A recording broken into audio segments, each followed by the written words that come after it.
And we are live, ladies and gentlemen. The concept of free speech is once again under assault. The European Union's digital commissioner, Terry Breton, wrote an open letter to ex-CEO Elon Musk warning him to stop the amplification of harmful content. Meanwhile, authorities in the UK have been cracking down on so-called hate speech on social media, even going as far as threatening American citizens of extradition over supposed incitement of violence. Are any of these restrictions justifiable? Should free speech be absolute? We are going to be talking about all of this and more on episode 461 of the In the Tank podcast.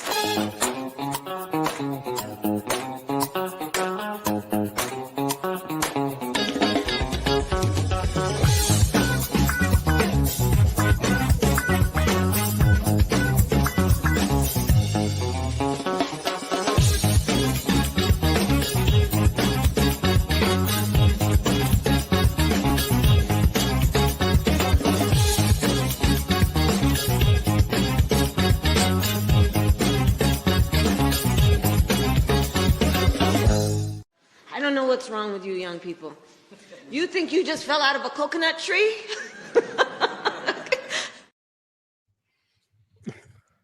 Oh, God help us all, everyone. Welcome to the In the Tank podcast. As always, I'm your host, Donald Kendall. And joining me today, we've got Jim Lakely, VP of the Heartland Institute. How are you doing today, good sir?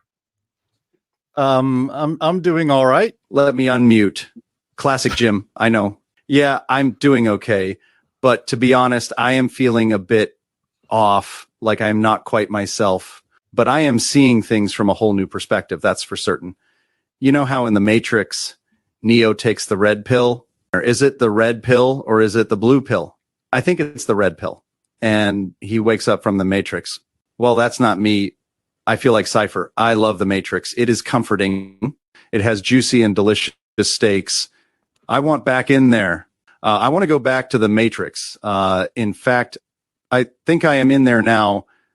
Is that weird? Jim, did you change shirts just real quickly there? What's going yeah. on? Much like a Taylor Swift concert, I have many wardrobe changes for the In the Tank podcast. So, yeah, we were trying to make a little bit of a gag. I think it still works pretty well.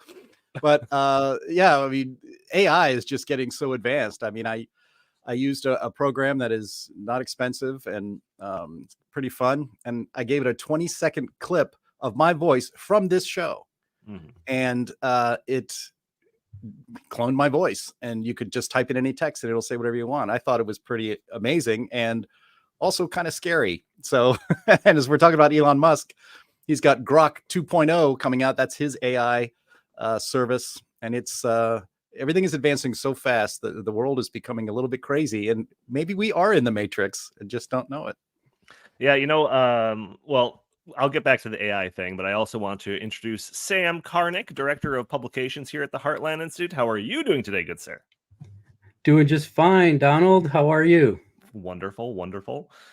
So I'm all ready to provide a whole bunch of misinformation, disinformation, also known as truth.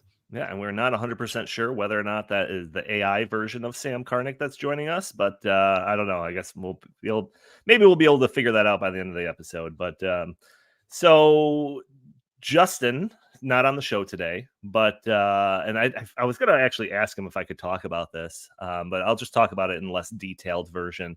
But he was reached out to by a person that is the head of a startup, like an AI startup.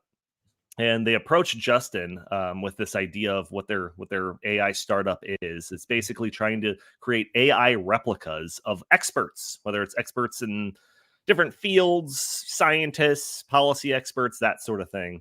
And their idea is that they want to make AI replicas of these experts, and so that people can, converse with these AI replicas, 24/7, times a million or whatever, right? So they apparently not only do they do like the sound thing to make it sound like the person, but they have it run through all of their written stuff, any videos that they've ever done, and create like an advanced algorithm that mimics, like I said, not only their voice and everything, but just like their opinions and the way they talk about stuff. Also, a hyper realistic, apparently, video version of that expert. And they approached Justin wanting to make an AI replica of him.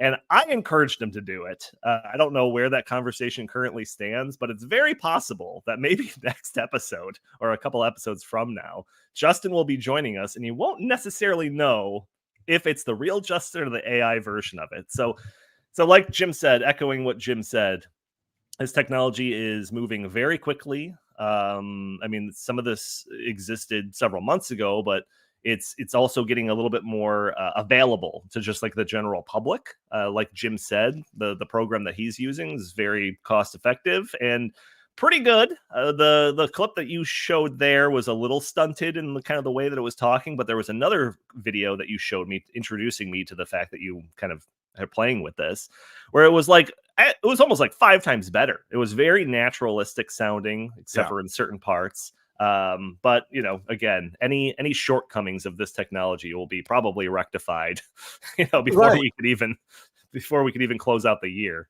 Well, instead of just, you know, because you had the option of it was a program called Speechify. So I actually did separately. I did the audio on Speechify, and you can speak into a microphone for 20 seconds and say something or read something for them, and they can do it.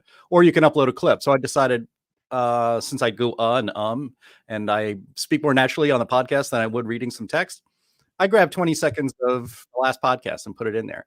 And if you listen to the playback of your AI cloned voice, it does things like emphasize a different word and have the end of the sentence sound like, you know, a more natural end of the sentence, like that. It put an and an in where I didn't have one. Because I typed in what I wanted it to say. It's amazing. It's amazing how far advanced this is. Guys, literally a year ago, or maybe definitely 2 years ago, none of us could even conceive of this. And here it is, where it is so good. I mean, Andy loves fooling around with AI stuff of all sorts of different kinds, and our producer in the background. AI and you know, we've had drops of fake Joe Biden saying stuff, you know, that is pretty funny, and it's obvious that it's fake. You know, we're not trying to, you know, pull anything over anyone's eyes. We're just trying to have a little bit of fun. But he did that. I think the last time, Andy, you pulled that was I think when you did those little gags, it was about a year ago, maybe. And now 2 years ago, even. And so now, I mean, things are just so much better. And now video is just getting ridiculous. That where you can impose your own face on something. It's just so, you know, is it relevant to bring up maybe as a fun topic, since we're talking about free speech and the pushback against so-called misinformation and disinformation, and satire has a place in a free speech discussion. And, you know, a lot of people, especially on X, are just having fun, you know, doing goofy stuff with AI. But, you know, there is a danger, I think, in the future where people will not really be able to tell the difference. I mean, you could tell the difference in that little bit we played in the beginning, I would hope. But it's going to be harder and harder to tell the difference very, very soon. Oh, yeah, there's definitely going to be some policy issues related to this, if there isn't already. I mean, we've talked about deepfakes on this podcast before and how they're kind of getting into the election cycles. We've talked about who was the guy that ran against the mayoral race in Chicago, ran against Brandon Johnson. He was like a little bit more of a conservative type, at least as far as Chicago goes. You know who I'm talking about? Yes, can't remember the name. I can't remember the name. He's just a white dude. I can't remember him though. but yeah, there was some deep fake, you know, voice generation stuff that was going on around there, making it seem like he was like basically saying that like, oh yeah, back in the day, police could shoot a whole bunch of unarmed people or whatever, and then that fake audio was shared 200,000 times or something crazy like that in just the span of a couple of days, right before the election, before it was pulled off of social media for being fake. But it's like, you know, how much damage did that do for that guy's, I want to say JD Vance, but that's not his name, obviously. But how much damage did that do to his campaign right into the lead up of the election? Sure. And I've done a ton of research on this. And there was I originally heard it from the World Economic Forum, but there was this claim that there was more people going to the ballot box over the next 18 months than any time in a worldwide history or something like that. So I got into the habit of just seeing what elections were coming whether it was like Indonesia or I don't know, something else. And I would just Google like Mexico, and I would just Google Mexico deepfake election, and something would pop up for every single one of these countries. People, bad actors, whatever, these campaigns were messing around with deepfakes to bludgeon their political opponents. So this is, especially as the technology continues to advance, this is going to continue to be a kind of a big issue. And I don't exactly know where we'll all kind of fall out when it comes to the policy prescriptions of trying to push back against some of this stuff. But it's going to be interesting. But I guess as of now, I could just warn all of you you can't, even more than ever, you can't even believe your own ears or trust your own eyes. And you have to verify and triple check basically everything at this point. Do you know what would be extremely valuable at a time like this? A corporate mainstream media that you could trust to tell the truth. Unfortunately, we have a media that does absolutely nothing else but lie to you all the time. So this is a confluence of some very bad things all coming together. Mm-hmm. Yeah. This is that's an important point, Jim. And I was thinking about that too, that the decline of trust of the media has been precipitous throughout the century. And it's interesting that I think people probably have a little more trust of social media in the sense that an online media, in the sense that, well, they know that this is slanted, and wherever you go, you kind of have to discount what you're seeing and take care. So you go to your the particular websites that you like to visit, and you say, well, okay, that's what they said. I wonder how much of that is true. Maybe 80%, maybe 50%, maybe 20%. But the bottom line is that there was right from the beginning, with the sort of lower professional standards of social media and online media, in a lot of cases, there was more skepticism on the part of the person who was viewing or listening to that material. Whereas the trust toward the major media, the old-fashioned media, was much higher. They blew it by taking advantage of that, by using that trust, or and abusing that trust, really, by making statements that were just obviously slanted, in many cases false.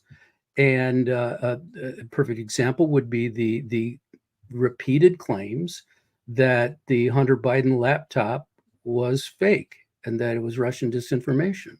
They didn't know that. And in fact, the evidence was clear that it was authentic, but they repeatedly stated that. And I believe that was very much of a turning point in the whole process. So I think it was, in fact, the end of any trust of the mainstream old media. So the old media have now become much like the new media in that regard, that people trust them less, really don't trust them at all. You have to figure out whether you're going to believe any particular thing you run across there. That can be a good thing. Yeah, I mean, I don't know. Maybe I'm just like less trusting than most, but like anything that I come across, I feel like I have to double check it, triple check it. People send me stuff all the time, and I'm just like, I always look at it like, all right, I'll look into it, but I'm not sure. Like, even if it's like something completely believable, I'm like, I gotta look into it a little bit further. And that's actually, there's an example of that that we'll talk about a little bit later, but we do have a lot to talk about, so I want to jump into some of these topics. A lot of the topics that we have, most of them, I think, you could argue, are kind of free speech centric. The first one I want to talk about is in regards to Elon Musk and X, formerly Twitter, of course. And that is, this just kind of transpired, I think, over this past weekend, because Elon Musk invited Donald Trump on for an interview. I think it was like an hour and a half long interview or something like that on Monday of this week. Correct me if I'm wrong here, gentlemen. And prior to the interview, the European Commissioner Terry Breton, who is from the European Union, he sent a letter to Elon Musk, an open letter to Elon Musk, essentially threatening him about misinformation and allowing hate speech and misinformation on his website, invoking the what is it called? it's called DSA. It's a specific law that was passed in the European Union. I can't find it in the article right now. But he was basically saying that, with a large audience comes a larger sense of responsibility, and that that there would be punishments, essentially, that they would wield the entire toolbox against Elon Musk if he allowed for X to host misinformation and hate speech and all of that sort of stuff. And Elon Musk responded, as you would expect Elon Musk. He basically told this guy to bugger off in so many words.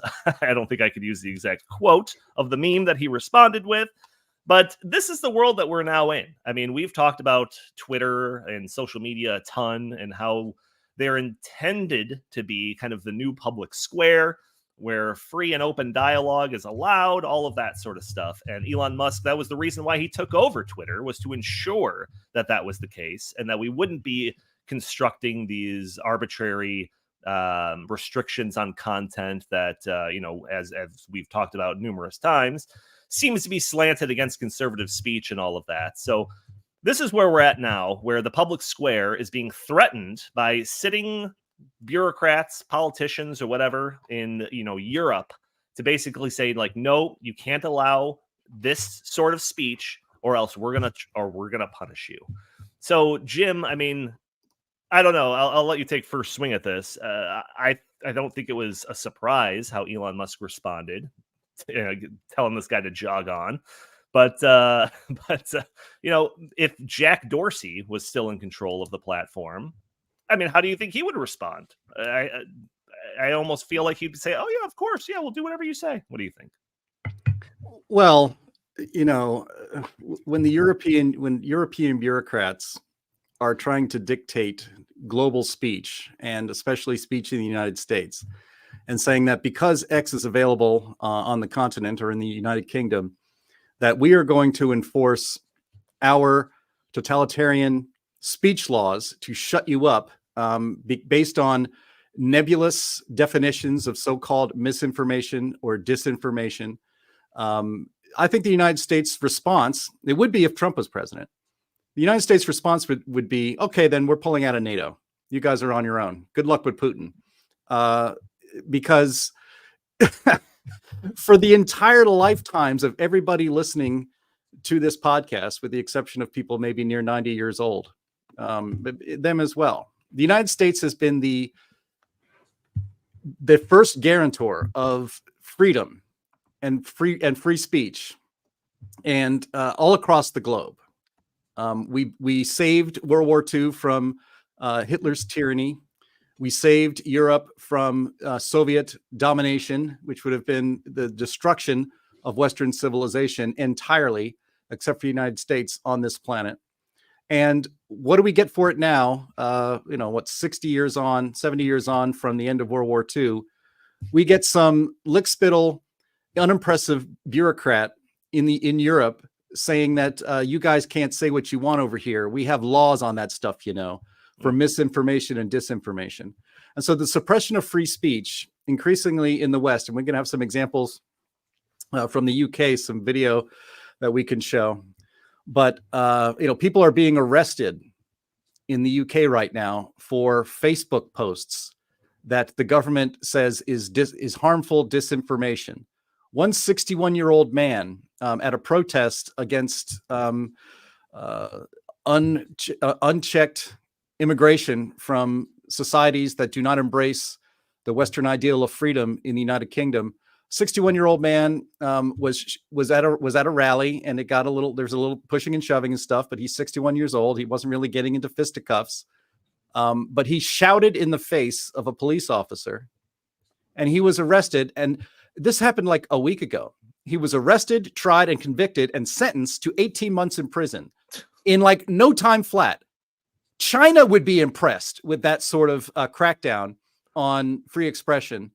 And they're thinking, the idea that the United Kingdom is all but learned from the Tiananmen Square massacre, doing everything except for slaughtering their own people for expressing themselves, is almost unthinkable, even just a few years ago.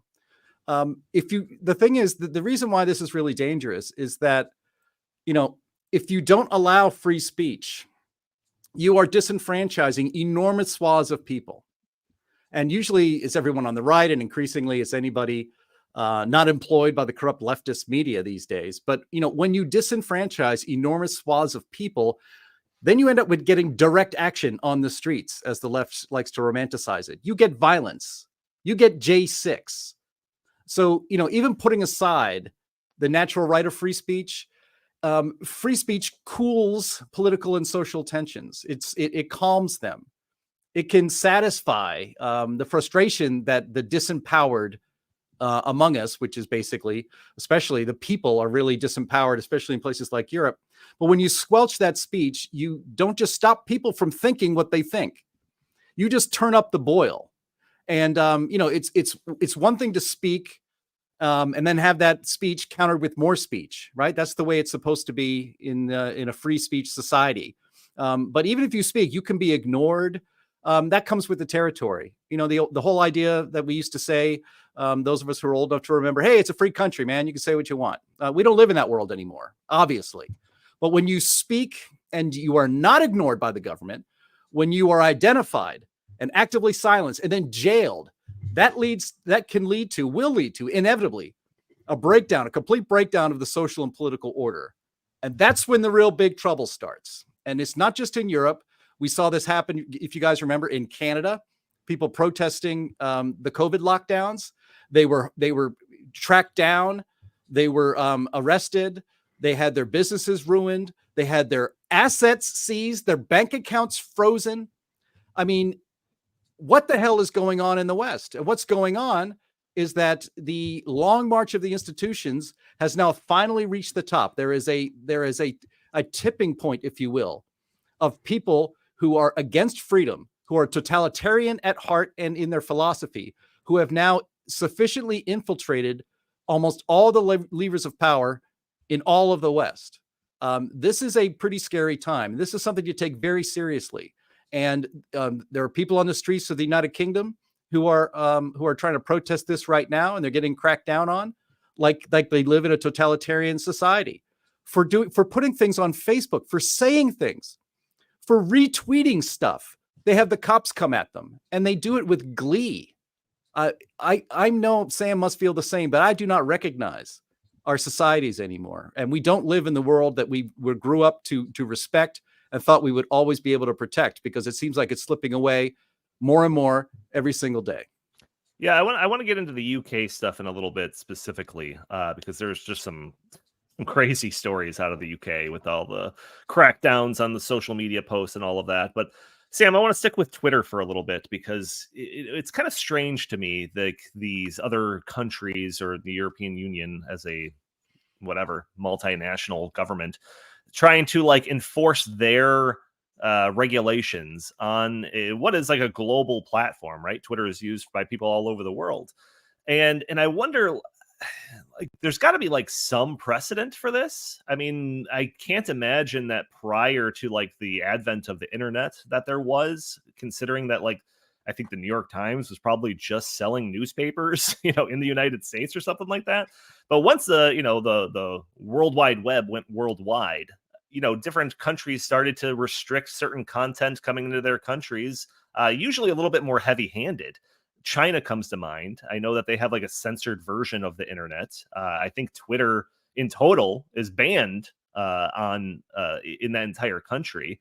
So, I mean, what is the precedent for a country trying to mandate their own personal regulations on a company that's headquartered in a different country and has an audience that's worldwide? Do you have any insight into that? Well, it's interesting because, first of all, there is no tradition in Europe of freedom of speech. It's not like the United States, sure, where they say the national government simply does not have the authority to do anything about this stuff. And so in Europe, I think what we've seen from Europe right now, especially in regard to Musk and Trump, is just a reflex action. They're used to being able to shut down people and shut them up, and if need be, put them in prison. As Jim said, it leads to more social unrest. And if you look at Europe over the centuries, there have been a few wars over there at times, some of which we ended up involved in.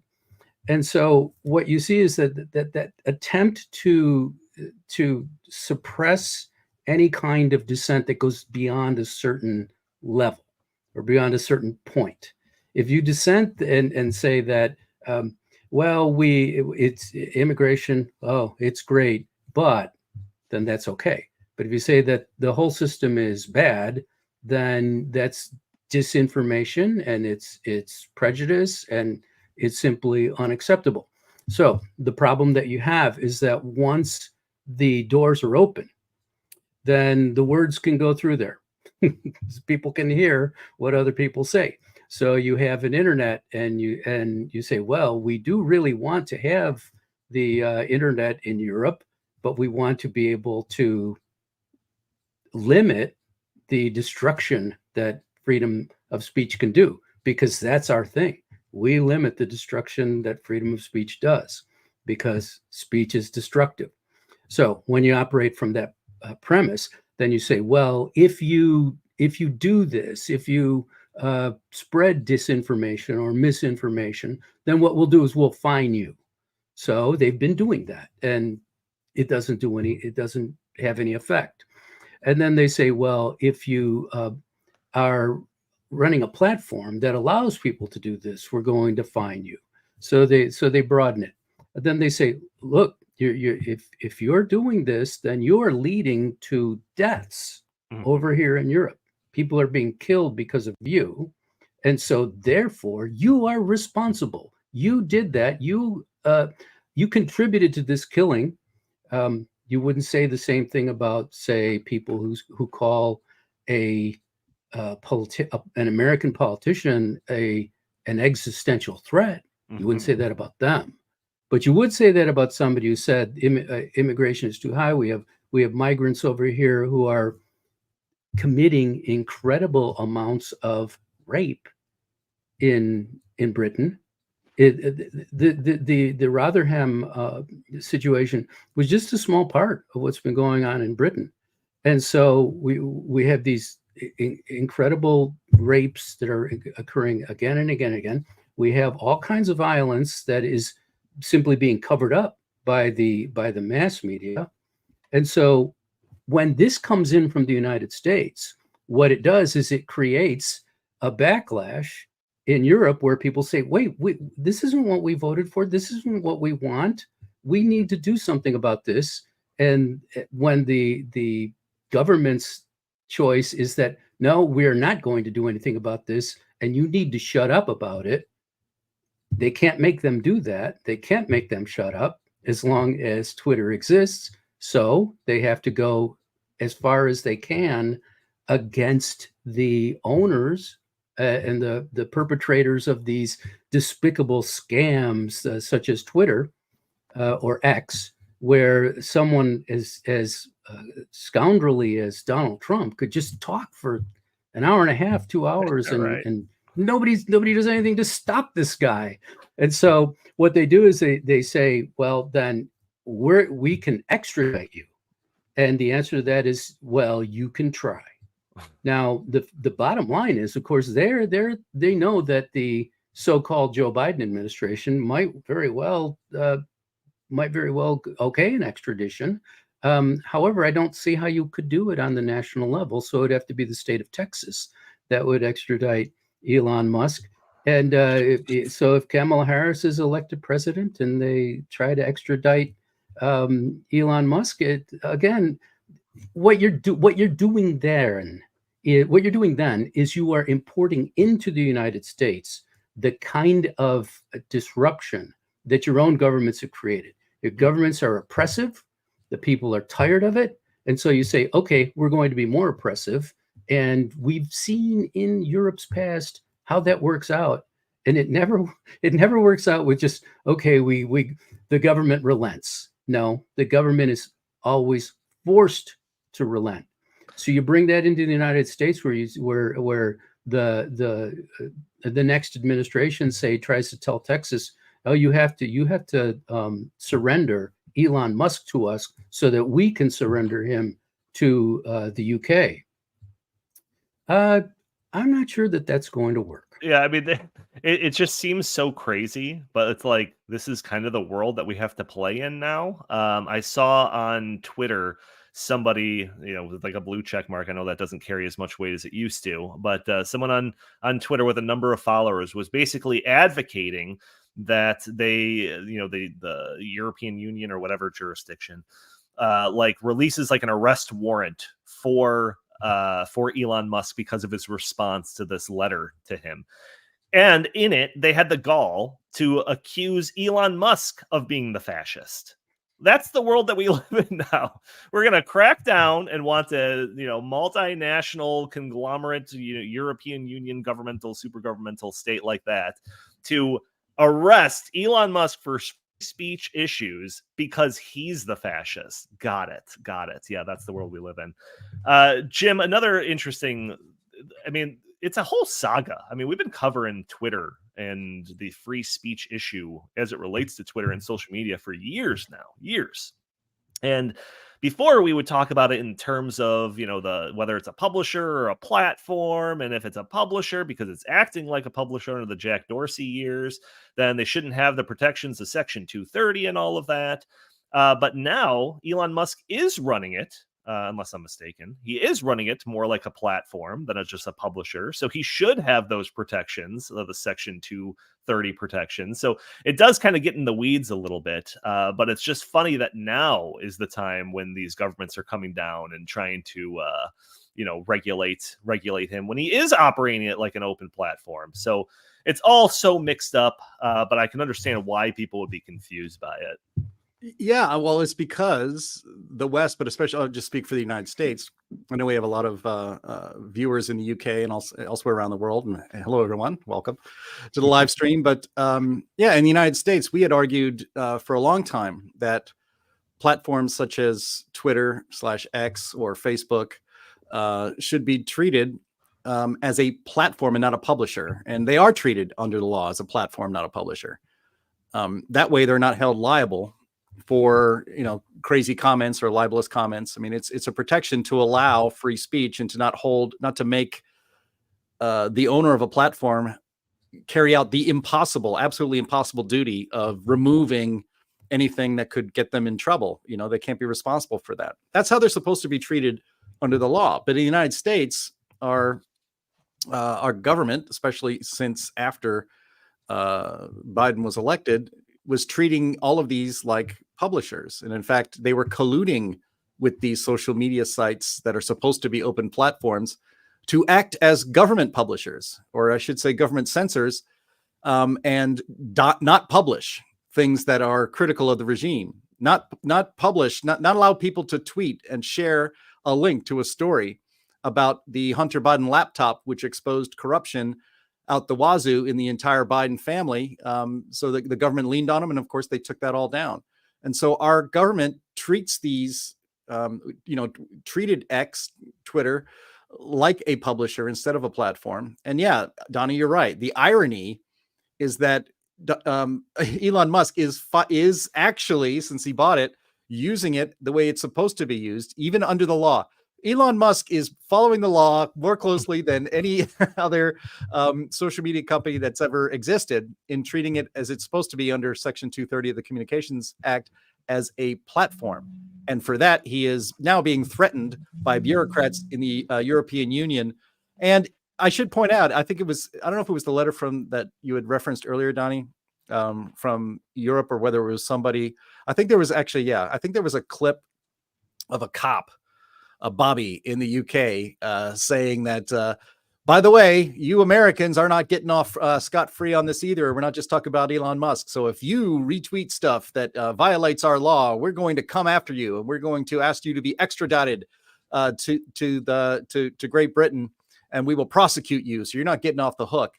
I saw that on X, and my response was, you don't have enough prisons. You better get going and start making some prisons, because that's not the way we do things in this country. And you're going to have to figure that out. But it's somebody in the comments actually mentioned or commented on my idea that if they keep this garbage up, gosh, I'm trying so hard not to swear. If they keep this garbage up, that we tell them that, American military protection is no longer valid now, because that's not the value of the United States. And this is such an important issue that we are going to leverage our most important asset to all of Europe, and that is our military. We'd be happy to bring everybody back home and maybe put them on the southern border. Yeah, the one issue that we kind of keep tiptoeing around, we'll just get into it now, is this the separate issue that's going on in the UK. There's this unrest, riots, whatever you want to call it, protests kicked off because of violence that was I don't even know what the full story is. I think that originally it was, violence caused by like migrants in the area, but then that's being disputed, and whether or not the initial reports of this were misinformation. But regardless of that, it kind of kicked off this little firestorm of kind of building up, I don't know, hostilities, I guess, about this whole issue that resulted in, like I said, like riots and all of that. So what has been happening, other than, different protesters and whatever being rounded up by police in the streets, but now they're cracking down on social media posts. So this is, we've seen a few stories. I'm sure that if you're tapped into kind of conservative media at all, you're hearing stories about this idea of people being arrested for Facebook posts. And so there's a number of kind of higher profile examples of this. A gentleman getting 20 months in prison, over a year and a half in prison for some post. The accusation is that they're inciting violence through their social media posts. I think another woman got I think it was another man, I don't know, had like 3-year prison sentence because of a Facebook post. And yes, just like Jim said, UK police commissioner threatens to extradite international people for doing that same thing. So theoretically, if I go onto Twitter or Facebook and say like, oh yeah, like those, I don't even know if I want to say it. Maybe the UK police commissioner will specifically release an extradition, whatever for me if I say something like that. But yeah, that's apparently the world that we're living in here, where it's like, the crime on the streets of London and all of that, that's secondary. But what Donald Kendall in suburban Illinois says on Facebook, we got to make sure to crack down on that. It seems like an idle threat, more or less, because like the practicality of that, Jim, like as you said, you got to build more prisons. Like theoretically, what are they going to extradite 3 billion people from 180 countries around the world? It seems outrageous, but I don't know, Sam. I mean, it kind of calls into question the priorities of these people that are kind of wielding the power in countries like this. What are your thoughts about this story? They're operating out of fear, 100% fear. They look at this situation and see their governments falling, not the present government, the entire structure of government falling. And I'm quite serious about that. That's what they're facing. So when they say that we're going to arrest you Americans and bring you over here and put you in our prisons, it sounds like an idle threat, but really it's not.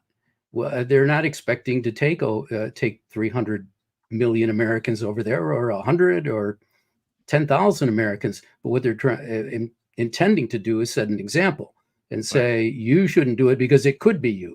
It's a lottery, but you could lose this lottery by being taken to prison over here in Britain.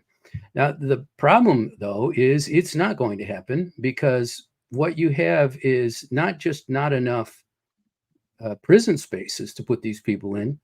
You don't have enough guns. You don't have enough guns to get them over there. And what this is leading toward, and I'm very serious about this, this is leading toward this infection in Europe reaching the United States, where the government goes too far. I mean, what we've seen our government do incredible things that we couldn't have imagined having. We couldn't 10 years ago, 15 years ago, we couldn't have imagined our government doing this. We've seen incredible things. It's absurd and disgusting. But this would be what they're pushing us toward is far beyond that, because the point I'm making about the trying to take U.S. people over to Europe and put them in prison, you are invading America with that. You are invading us, And we're not going to take that. We're not going to take that. The state of Texas is not going to let you take Texans and put them on planes and fly them to Europe and put them in prison. It's not going to happen. It's not going to happen in Florida. It's not going to happen in North Carolina. It's not going to happen in Indiana. And if it happens in Illinois, hey, tough luck. That's what you get for living in Illinois, I guess. Yeah. But you know what? What this will be is a very clarifying moment. Yeah, actually something that you just said there, kind of reminds me of that idea of like the chilling effect. Just them throwing this threat out there might be enough to have some people stifle their, keyboards or their tongue. It actually kind of makes me regret me not saying what my hypothetical message that could incite something would be at the beginning of this segment, but whatever, so be it. Jim, surely you have a ton to say about this. This is just... I have a bunch of questions, but I just want you to take the direction, whatever direction you want with this story. All right. Well, let's stay in the UK because just give some more details on these cases. Andy, if you could bring up the tweet I just shared in the private chat. And so a man named Lee Joseph Dunn was given a prison sentence for sharing 3 Facebook posts. One, they were posts that had groups of Asian men. They're not more specific than that, but with captions like "coming to a town near you," and hopping off a small boat because they have a lot of illegal immigrants coming in across the English Channel.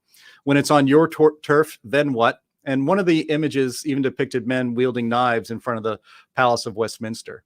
And so this case that I mentioned earlier, and we have a clip of a woman being arrested at this protest. When I mentioned that old man who was given 18 months in prison for shouting in the face of a police officer, not assaulting him, not making a mark on him, 18 months for disturbing the peace, I suppose, and shouting in the face of a police officer. 61-year-old man, retiree, in jail for the next year and a half.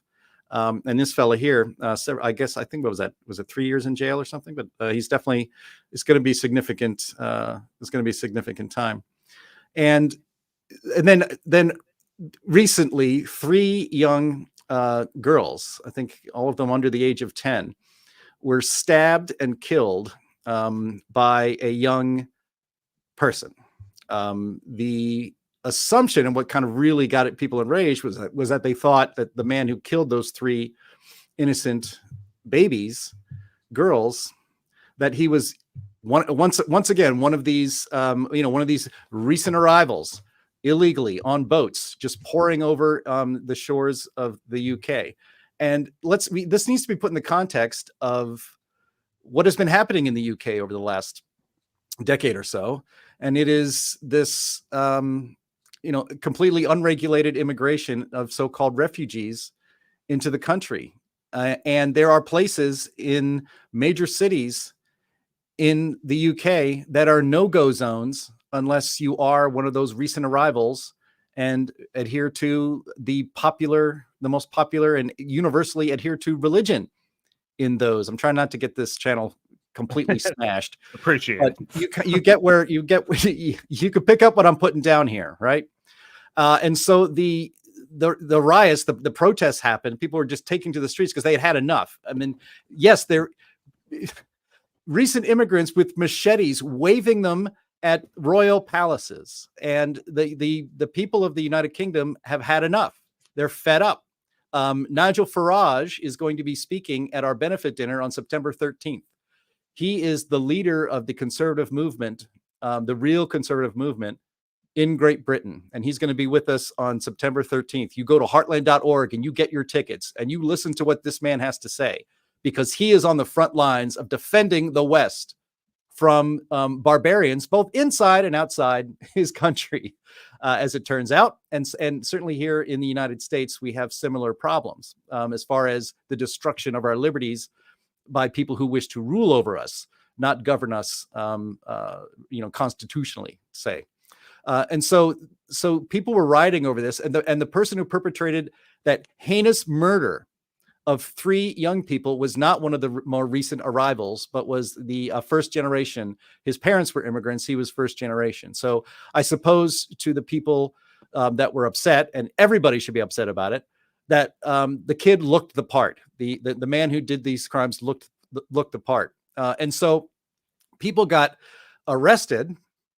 The government came for them, knocked down their doors, or rounded them up on the streets for saying that kid was an actual new arrival. And so because he wasn't, because his parents were the immigrants and not him, that was sufficient misinformation to start rounding up people and arresting them and throwing them in jail for sharing and posting quote unquote harmful information.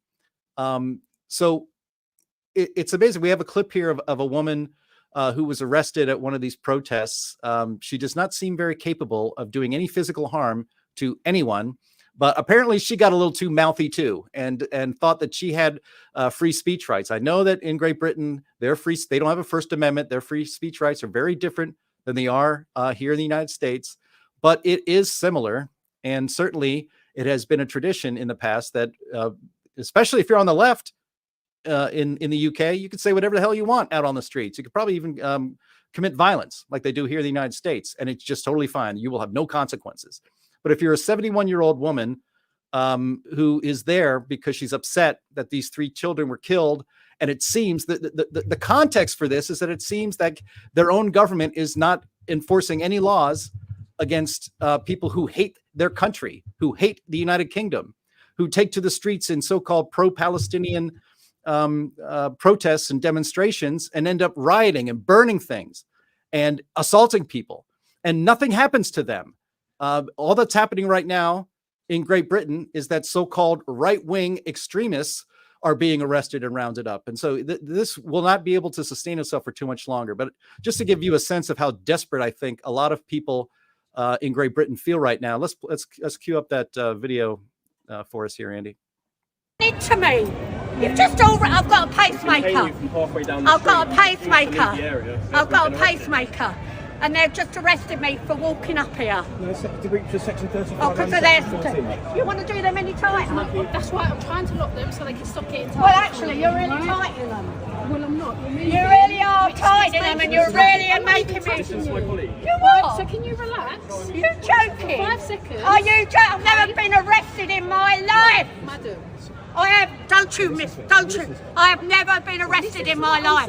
I'm 73 years old, and I have come here because of them babies who's died, and I'm being arrested. It sure is great news to know that all the serious crime in Great Britain has been solved, so that they can concentrate all of their time on rounding up 73-year-old women with pacemakers for walking the streets and protesting the murder of 3 people, not to mention arresting people for their social media posts. I mean, people have said, I've seen images on Twitter of the flag, the British flag at half staff, saying that you had a nice run from the Magna Carta to 2024, but the Great Britain is dead. Yeah, well, I don't know. He probably could have put that gravestone up during COVID at some point too for the UK, but yeah, I mean, there's a lot of interesting questions that arise from this, and I think that one of the big problems when it comes to cracking down on free speech or speech related issues is that it becomes so broad that like you can only selectively enforce it. We just kind of joked about the idea of like you're going to arrest like millions of people around the world. Like that's like an absurdity. But like even one of these articles, and I was looking through it while Jim was talking, and I don't think it's in one of the articles that I have in the show notes, but it was specifically about some of the people that are getting prison sentences for these Facebook posts. And one of the gentlemen that got arrested, it said that his post was originally liked by 6 people. So he made a Facebook post and it was liked by 6 people. And then the issue came when it was then shared a whole bunch of times. So then, once it was shared a whole bunch of times, it reached a much larger audience. So my question to that was, can you really blame that guy for, that post that he made that 6 people liked, probably 3 of his uncles and a cousin? You know, and like, shouldn't the people that shared the content, they're also expressing some sort of speech by sharing somebody else's words. So shouldn't the onus be, or the liability, if they're going to throw these charges around for this incitement of violence or whatever it was, be on those people that shared that? So are we in a world now where like the UK can arrest people from for sharing a post? I mean, this is like the questions that need to be asked. And, you know, like we were just saying, you'd probably have to arrest everybody. Like, it's an absurdity. So you can only selectively enforce it.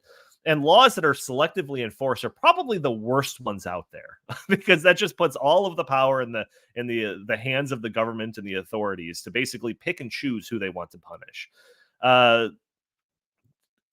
Sam, free speech, though. I mean, you know, we have a way of talking about it, especially here in America, as being like, you know, are you a free speech absolutist, or, you know, are there certain little carve outs that you don't that aren't protected or something like that? And I actually, before I go to you, Sam, I do have a link here. I'm going to share it for Andy to share it on screen.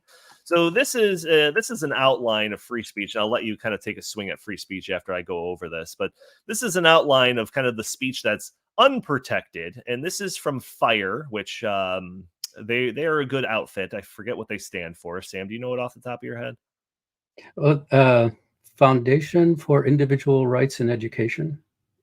Pretty close.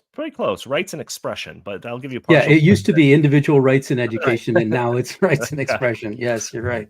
So it goes through the categories of unprotected speech, and these are very narrow, and that's the kind of the point that they're trying to make with this post, that these things are very narrow. So the first thing is incitement, and I think that this is kind of the category that most of these cases in the UK are kind of based around, even though they don't have the same free speech protections as us. I know that's the case.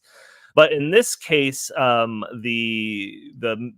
line that has to be crossed, and this is established by the Supreme Court's 1969 decision of Brandenburg versus Ohio, is basically it requires like an immediate that it's likely to provoke an immediate unlawful action, and like the idea that it's like there's like an imminent quality to it or something like that. There's like two different bars that it has to meet. And when I'm looking at like these posts of these people that are getting scooped up in the UK, especially this guy that his post was originally liked by 6 people, like, it doesn't meet those requirements. I know that there was actual protests going on, but by Joe Schmo in some backwater, you know, town in the UK posts something on Facebook for his 6 people to like that's not, you know, likely to provoke immediate unlawful action. Apparently, it's enough in the UK to be considered incitement, but not here in the United States. There's a whole other thing about true threats. This is basically going up to somebody and threatening their life, like right to their face. There's a very small carve out for fighting words. There's obscenity issues. And obviously, there's defamation and fraud issues, too. But like I said, these are all very, very narrow. But Sam, I mean, it's easy for Elon Musk to say that, you know, we're not putting any further regulations on speech other than the things that are like outlined in American law. Like, that just seems like the easiest way to go about things. And again, I can go back to the idea of selective enforcement, but I don't know. What are your thoughts on this? I mean, are there some examples of this, of these, you know, crackdowns in the UK and these posts on Facebook that you do think might be crossing the line? I mean, I'll even acknowledge that some of the posts that I see like are abhorrent. Some of the things that they say are very ugly things. But do they require the government coming in and putting shackles on them and throwing them into jail? I don't think so. What are your thoughts? First of all, that I would say that in the let's start with the United States. None of this should be handled on the federal level at all. None of it. The Constitution says no. Let the states do that. So that I think that would solve a lot of problems if we would have a more sensible and decentralized mentality about censorship. As far as I'm concerned, I live in a particular state. If some other state they want to say that you can't have you can't talk about the vaccines or whatever, you can't talk about that, I don't care. It's not my problem. But because we live with this assumption that everything must be uniform across the nation, these things become very fraught issues. Now, when you look at the situation in Britain, number one, I think that if you incite someone in print or on the internet or on TV or on radio, you say, go and attack this building. I think you have every right to do that. And the government has no right to suppress that. And if they do, they're putting pressure on the society that is going to blow up in their faces. None of this was going on a few months ago because Keir Starmer was not the Prime Minister of England. The Labour Party took over, and now this is what you're getting. They are very fearful. As I say, they're very, very fearful of the very existence of their system. So what happens is, as you talked about the selective enforcement, what's really wrong there is when you have a law that absolutely must be selectively enforced, you obviously have a bad law. If you have a law against murder and you enforce that selectively, you have bad people. Right. You're bad people. But if you have a law against murdering, your only law on murder is against murdering people of an income below or above this number, that's obviously an unjust law, and it's just simply not even justifiable. So you look at what's going on in Britain. The rather frightening situation is that they are not imprisoning, and they're letting people out of prison, in fact, who have committed violent crimes. But they're saying that if you incite someone to a violent crime of the sort that we don't like, then you'll go to prison. Now, that's critical here, because what's going on is they are actually affirming a rather scoundrelly premise in political philosophy that the law is made and maintained for the powerful to use against those who are powerless. And that is exactly what is going on in Britain today and has been going on all over Europe and increasingly in the United States. The laws are built to protect the privileged. Now, if you look at what's going on in Britain, they are saying that we will put you in jail for doing one thing and one thing only, and that is threatening the system of power that we have in place, which is the system of government, the system of the economy, and the social institutions. If you threaten that in any way, no matter how minor, a tweet that got 6 likes, you're going to prison. If you kill somebody, well, we'll go after you because people found out about it and they're mad.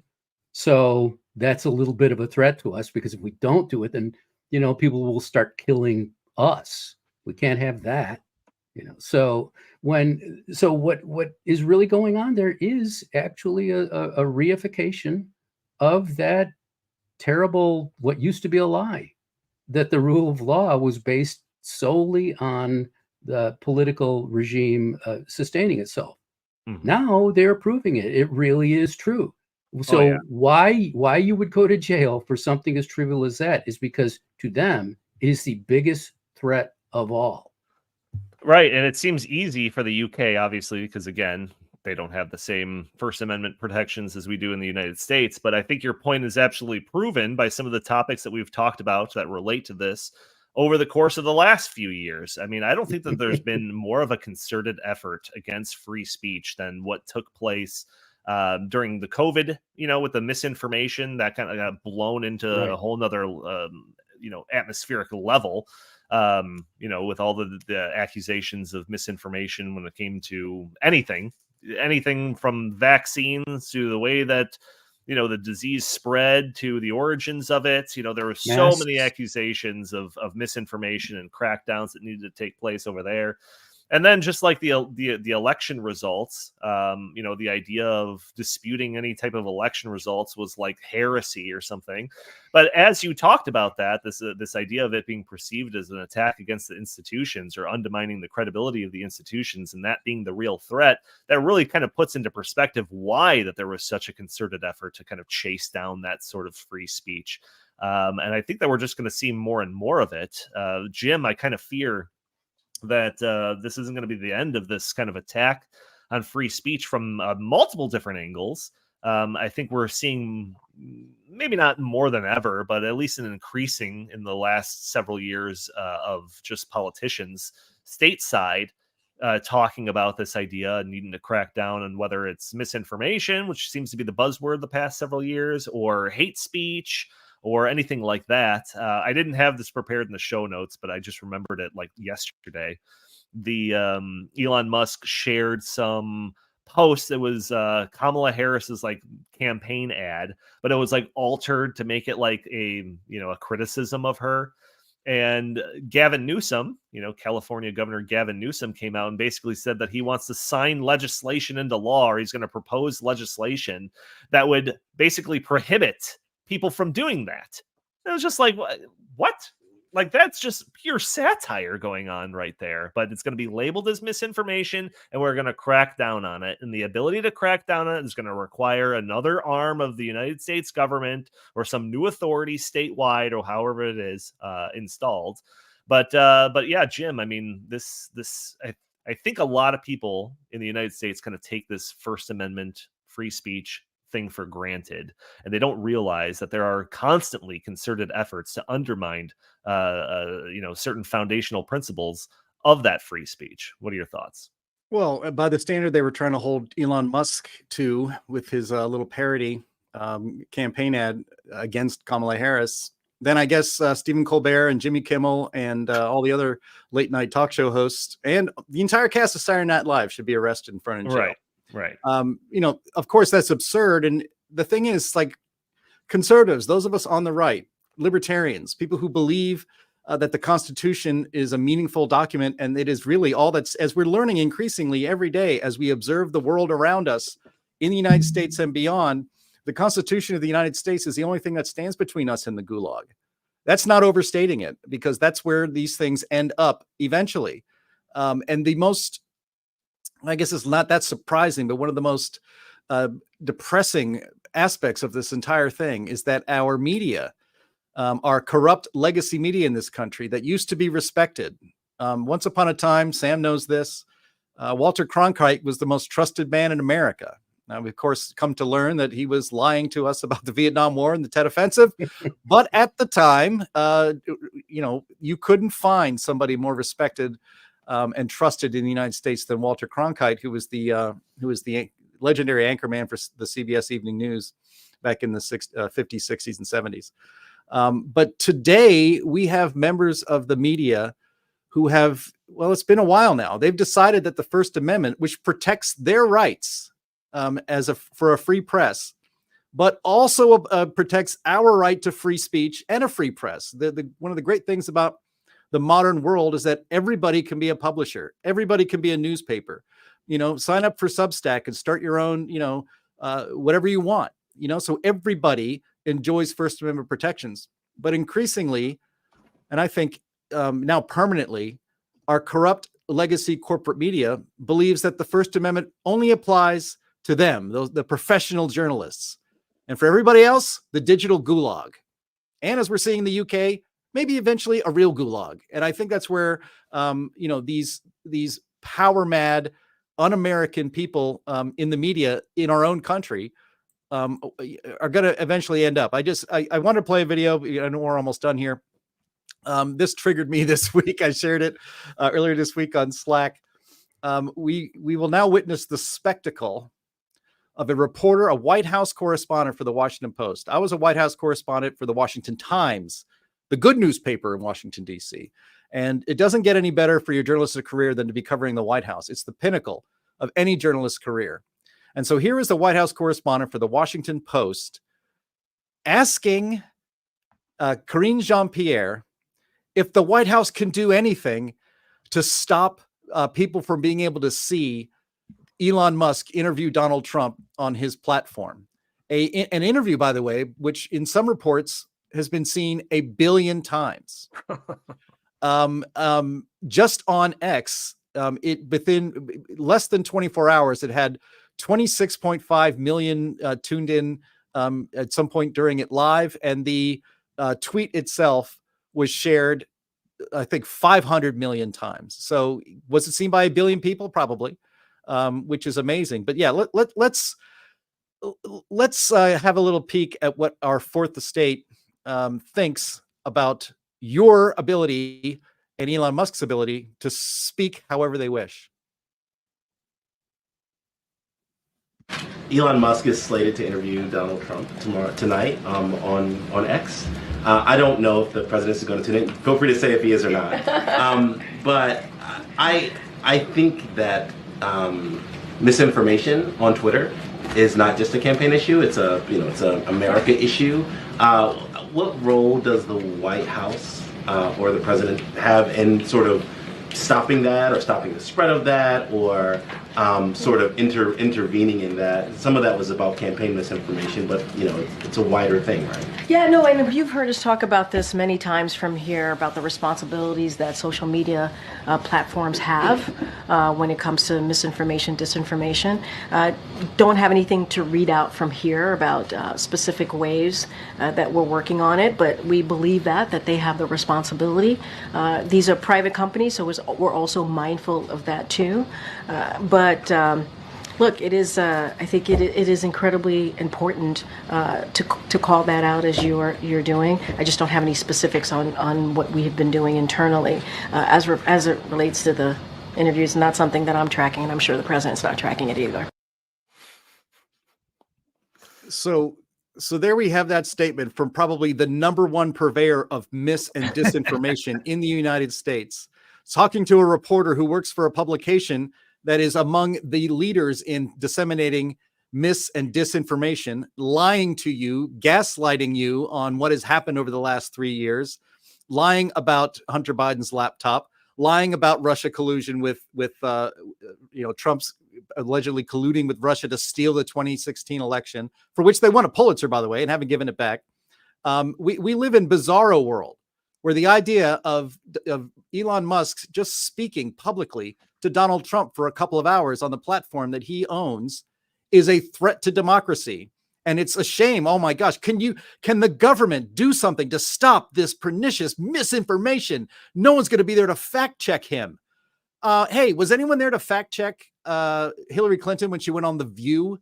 Did any of those screeching harpies on The View fact check any of the things that Hillary Clinton said?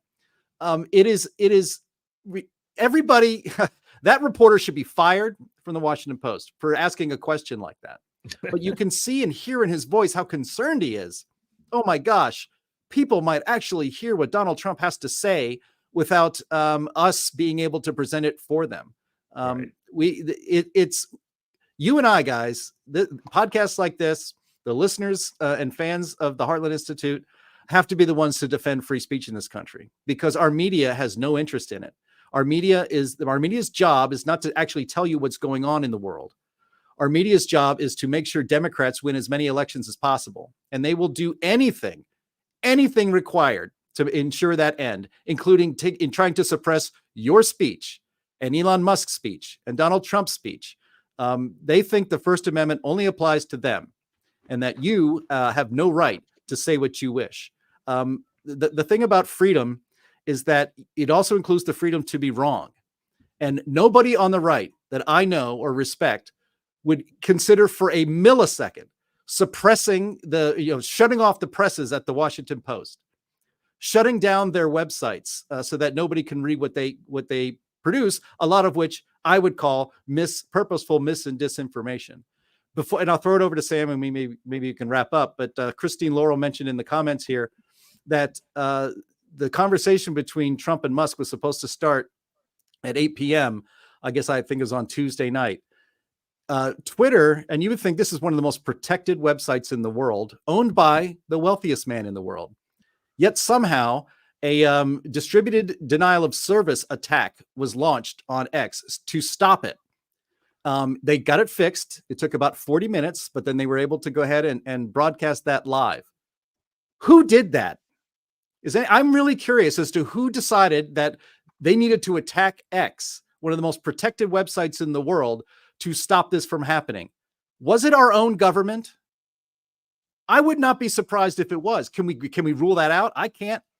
But somebody, powerful forces out there with enormous technology and know-how, tried to stop that from taking place. So, free speech is under attack from a lot of places, but everybody on the right that I know, like I said, that I know and respect, and everybody on this podcast wouldn't dream of interfering in any way, even the lies that are told by the left.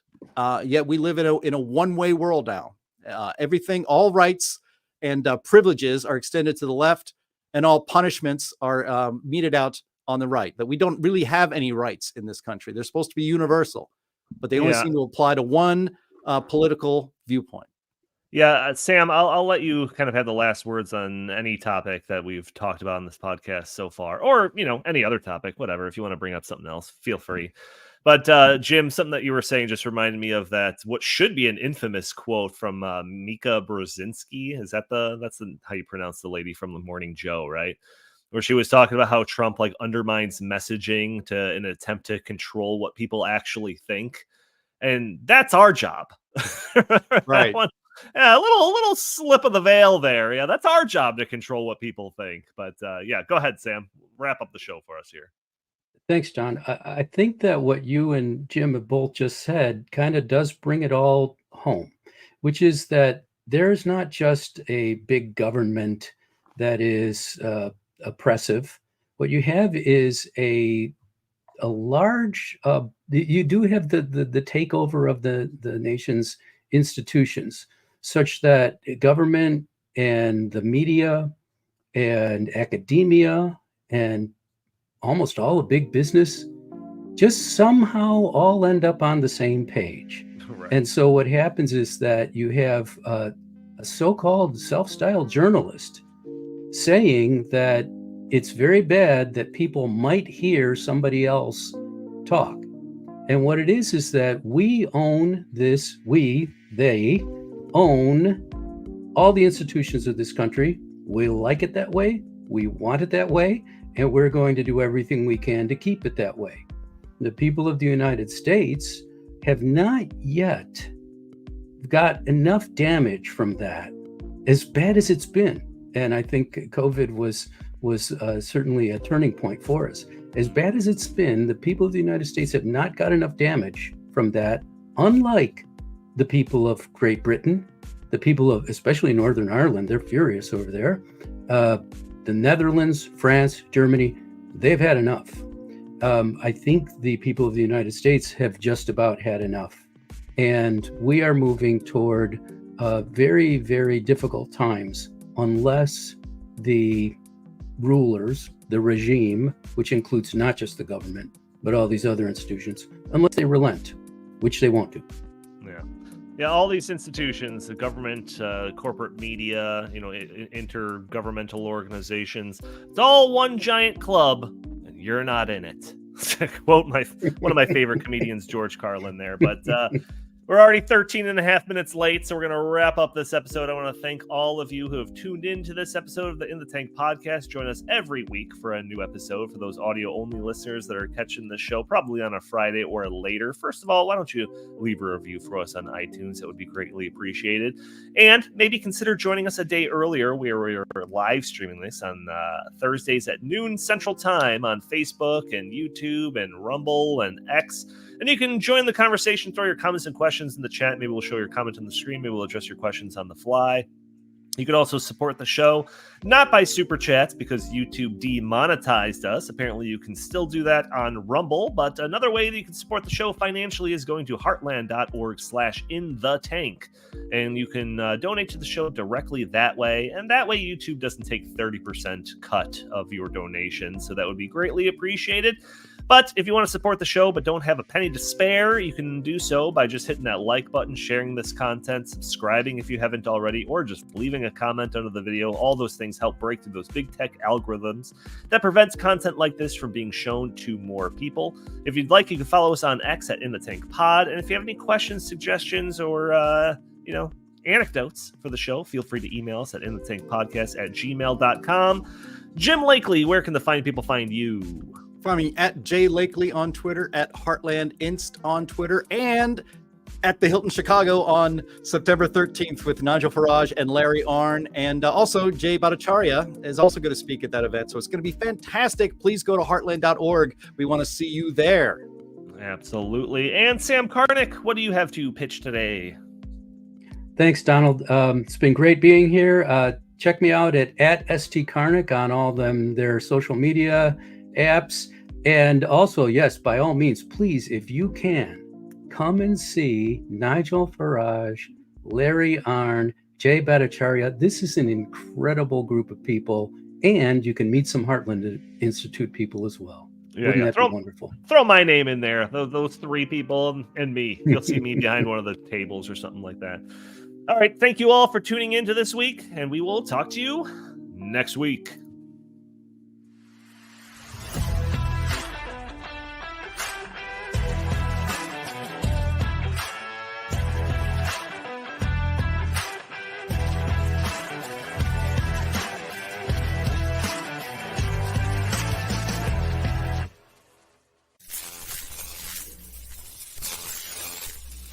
He's a lion, dog-faced pony soldier.